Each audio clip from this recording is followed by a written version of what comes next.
Clockwork Orange is a book written by Anthony Burgess and published in 1962. The book portrays a dystopian future with tones of satire and dark humor, following a young juvenile delinquent and subsequently showing the way that the government treats him. However, this video is not about the story itself, but about the interesting context in which it was written.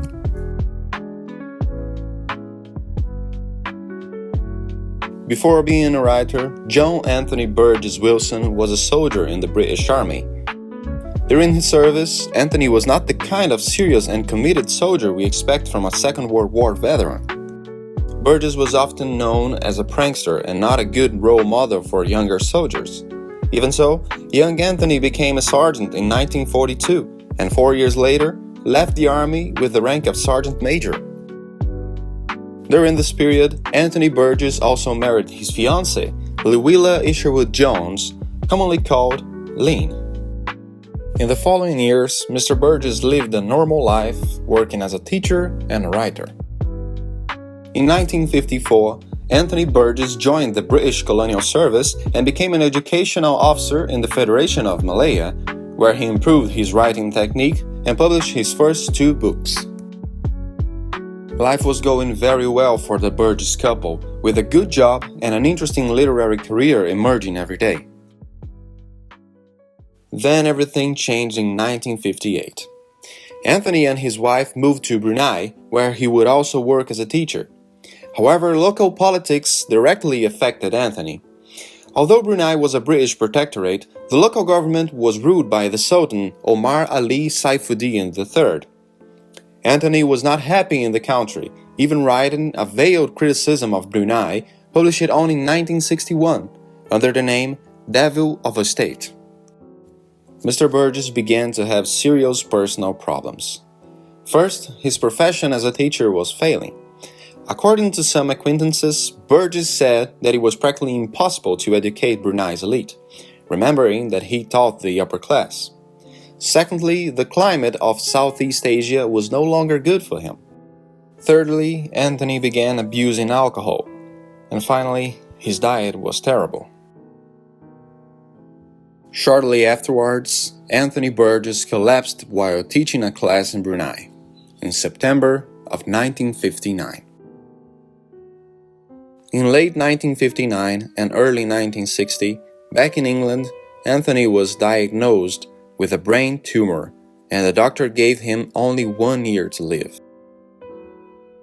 Many people would have been devastated, but Burgess saw the other side of the situation and wondered what would happen to his wife after his death. They were not rich, and he knew she would run out of money. Then Anthony had a great idea. He decided to write as many books as possible in the time he had left to live, so, after his death, his wife could live off the copyright money. Anthony set the goal of writing 10 books in the year he had left, but he failed. In fact, he only managed to write 5.5 books. The unfinished book that would have been the 60th work was titled A Clockwork Orange.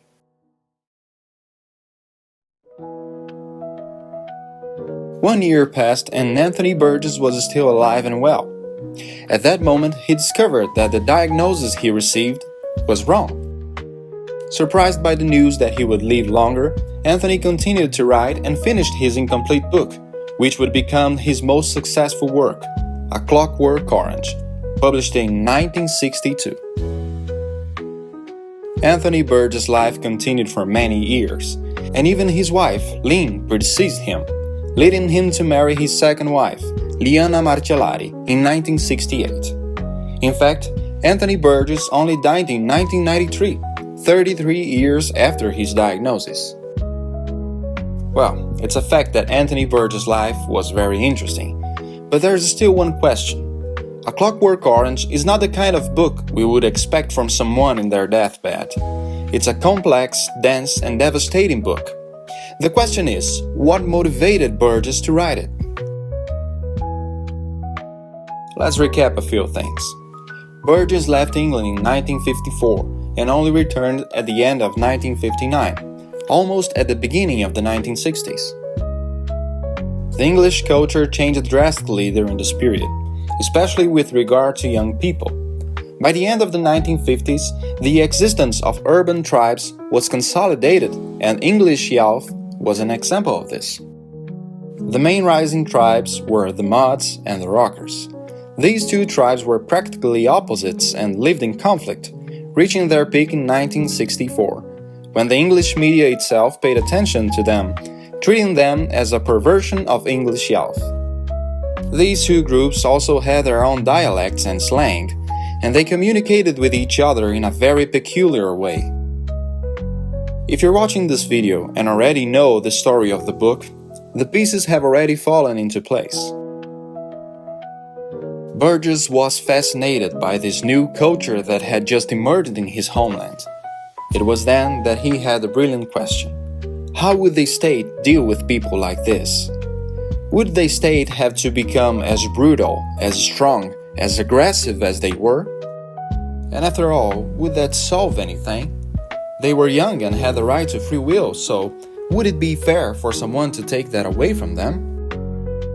These questions occupied Anthony Burgess' mind and led him to write his most famous work. In a dystopian future, a group of young delinquents live as they please, steal, fight, and kill. And no matter how terrible and psychopathic the protagonist is, you end up liking him in a very strange way, perhaps out of empathy or perhaps out of authenticity. Finally, there was another event in Anthony's life that we need to talk about. I left this topic for last because it's more tragic than the previous ones. In the Second World War, between 1940 and 1941, England was the target of severe attacks by the German army. During these attacks, homes, industries, and public buildings were destroyed in various parts of London. As a result, a huge blackout took over the city, leaving a large part of the population in the dark. One of these people was the author's wife, Lynn Burgess, who was pregnant.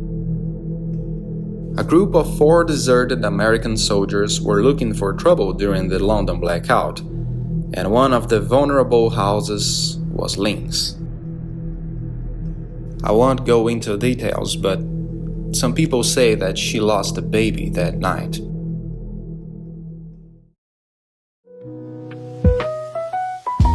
Four delinquents disturbing the lives of ordinary people.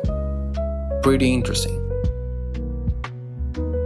1984, Brave New World, and A Clockwork Orange are treated as the dystopian trinity of the 20th century, and continue to influence works and concepts to this day.